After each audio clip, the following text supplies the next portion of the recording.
Hello, everyone. You're back with us in C Morning Show now with me, Hans Lango, and still with Rasha. And one of the things that is like the most important focus for a nation is probably the youth, because the youth is the country's hope for change and development to a better future.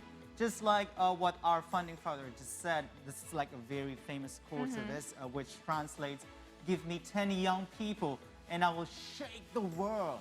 Yes, that's true. And when I was younger, I didn't really understand what it means. But now, being a youth myself, and probably a little bit later than the youth, now I know that it's actually true. Especially with now, all the movements are led by all of this youth, right? However, I'm not sure about this, but maybe you can tell me more as well, Hans.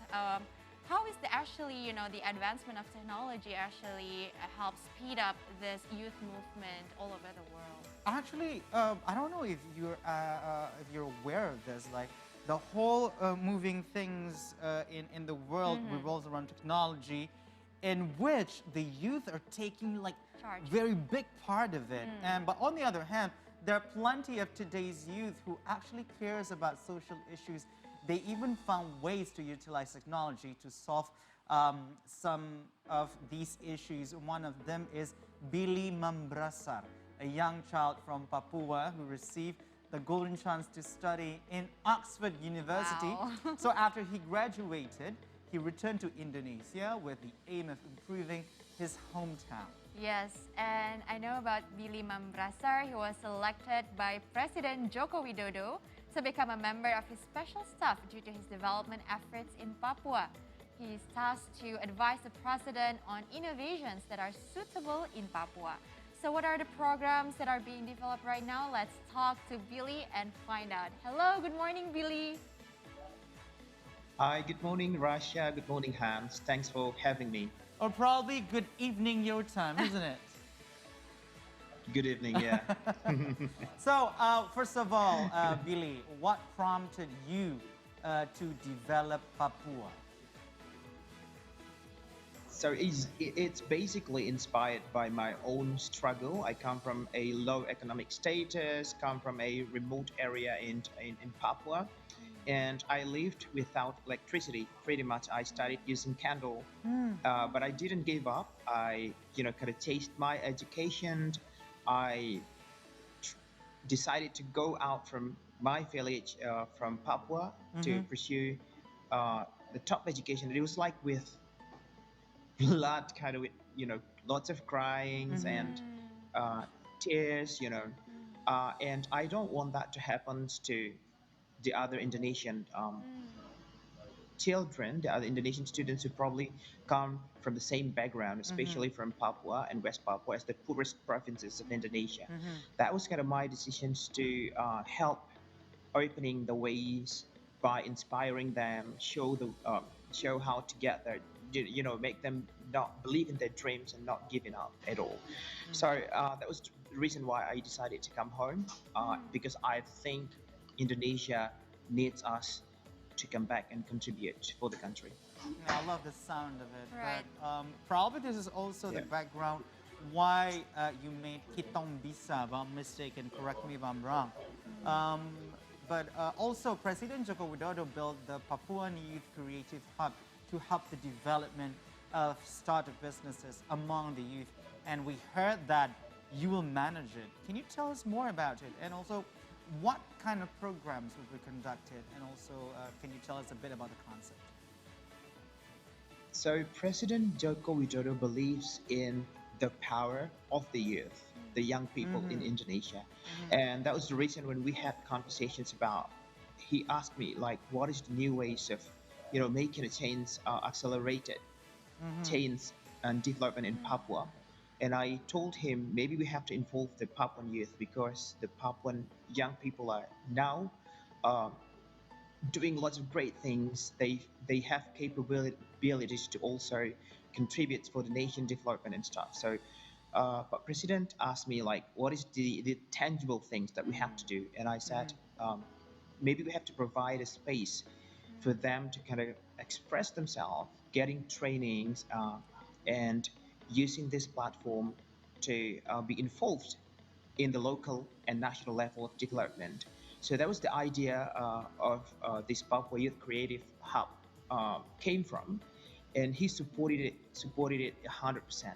So just a couple of weeks ago, when he went to Jayapura during the opening of PON, at the same time he did this groundbreaking of the development of Papua Youth Creative Hub, and just in 1 year, so 2 years ago, he went to Jayapura as well, and he launched that movement.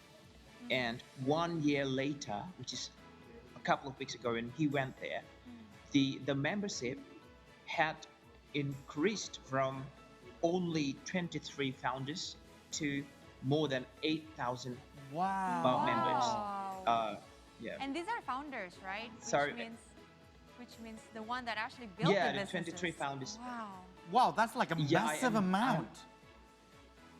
Yeah, and they have positive, optimism that we Papuan youth, as part of Indonesian youth, we are ready to develop Indonesia, not just Papua but Indonesia Right.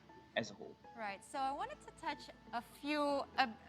some of the points, but maybe one by one, right? So it seems that what you've been doing with the help of Joko Widodo with the startup incubation is amazing.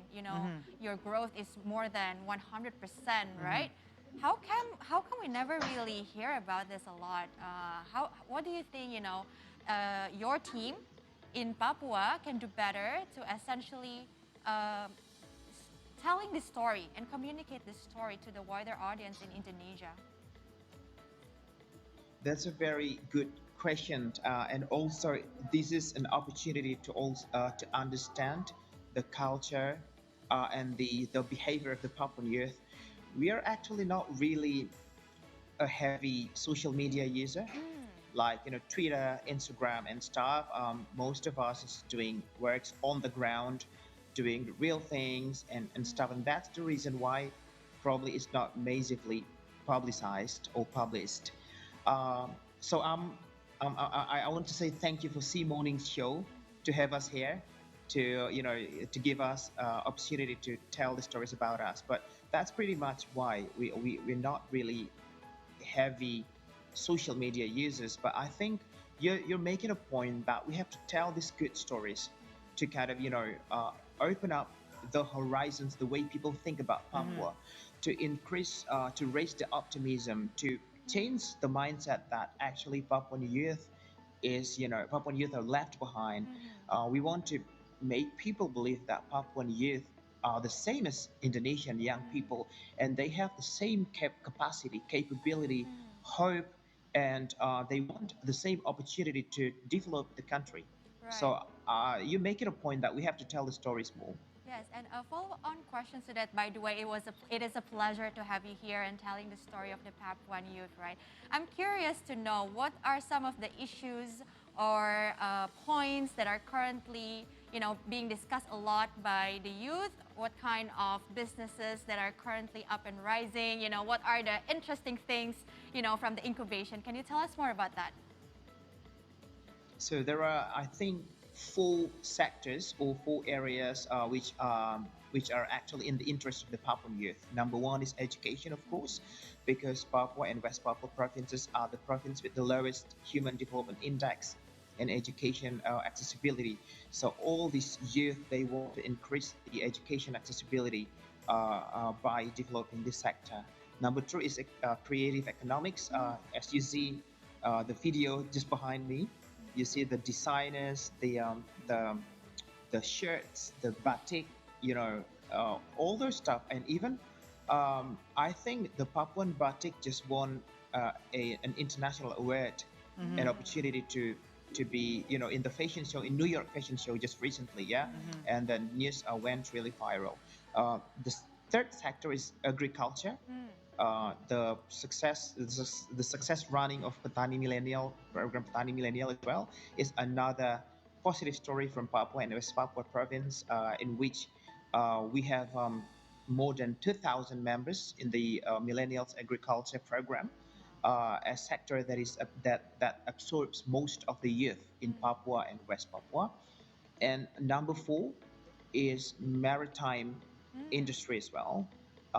So shortly, in the next coming a couple of months, we'll, together with the Ministry of Fisheries and Maritime, we will be launching the youth uh, youth fishery Papuan youth fishery program as well. Wow.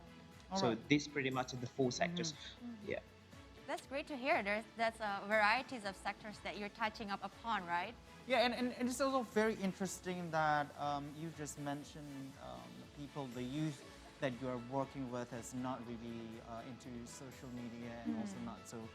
I don't know. Probably it's because of a little amount of time that you might be invested on Yeah. social media, while actually in our age group, millennials or probably Gen Z, everything is revolved around social media, and also lots of stories that you can tell in the social media. But do you have any plan on investing more on the, I don't know, telling the stories, the social media things? Because I don't know, this might convey the message even more wider to probably at a wider scale, like international scale. Yeah, so amazingly, when traveling to a couple of countries overseas in the USA and the UK, I've been meeting with talented Papuan youth in digital sectors, computers, and and I've gathered the data of them, and a couple of them have gone back home to Indonesia, and they founded this startup called Honai Technology. So Wow. Honai is the traditional house Yeah, here of that's right. Papua. So they created this Honai technology, and they've actually made this database called Papua Talent Management, Wow. which is part of the grand design of national talent management. Mm. And they will develop this platform, including the social media features of it, to then, you know, exposing and publishing the stories to wider audience. So yeah, I think you guys, both of you, Russia and Hans, you're pretty right that even if we do good things without telling the stories, it's not going to be inspiring at all. And I think a very specific, unique cultures of Papuan people, we are very kind of humble, not humble, like we feel we don't, You it's walk not the talk, part of right? our culture to kind of, yeah, it's not part of our culture to kind of like show up Yeah, in the yeah. social Yeah. media, Yes. and we will feel bad if Right. it is seen by the community that we are kind of proud or something. Well, Promoting actually, that's a yourself. good quality of being Yeah. Papuan, if you may say so, like being humble Yeah. and simple. But also, the other thing that might be a problem in Papua is, reaching out to the people in the remote areas. And what do you have in mind? How to develop the people who are in the remote area? Do you have any plan on that? So some of the ongoing programs have been touching people in the remote area. For instance, the millennial agriculture programs consist of 2,000 members, or most of them are in the rural areas. A couple of literacy movement, I name some of them, like Hanowene, and then Cake Sinagi. It's the literacy movement program, and also you see the picture Yep. behind yourself, Yep. Simon Tabuni, uh, with the movement in Angi Mart. They've been working with people on the rural areas, and I think now I also find a point which makes it hard to tell the stories of their work is because they work in the area without internet connectivity, Yes. so they cannot timely post whatever they do online, but they've been doing great job so far in helping people in villages. Oh, that's amazing. Last question from us, Billy. So, what is your hope for Papua, and what are some of the interesting things that are coming from you to help Papua? I want people in our country and in the world will perceive Papua differently by the presence of these thousands of Papuan youth who have talents, who have been contributing to Indonesia and the development of our nation, people will see us as the same. We're not different with the other with the other Indonesian youth. We've just celebrated Sumpah Pemuda, Satu Nusa, Satu Bangsa, Satu Bahasa. We're one. And I want the perception that Papua is left behind, that Papua have no capacities and capabilities to be part of the development of the nations is no longer there. We're the same. We're the same quality. And my narrative, personally, is I want all Papuan youth to build Indonesia from Papua. Thank you so much, Billy. Thank you so what much, Billy, a for wonderful that. final Yes. words from you. Yes, Thank and you so much for your time. thank you so much, Billy. Thank you so and much for we having hope me, that we can Rasha and continue. Hans. Yes, we hope we can continue to share some of the amazing stories from Papua. That is also something that why are we doing what we do, to keep sharing the stories from Indonesia and Yes. also Papua. Yes, that's right. And that was interesting what Billy just said, that we are the same. We are actually also Indonesian. We just celebrated Sumpah Pemuda. And I want to convey the message to our fellow Indonesians. We're actually one nation, and you don't get to be Indonesian and discriminatives. No. Yep. No, you don't get to be racist. So we will have more stories for you after the break. So stay here on the C Morning Show.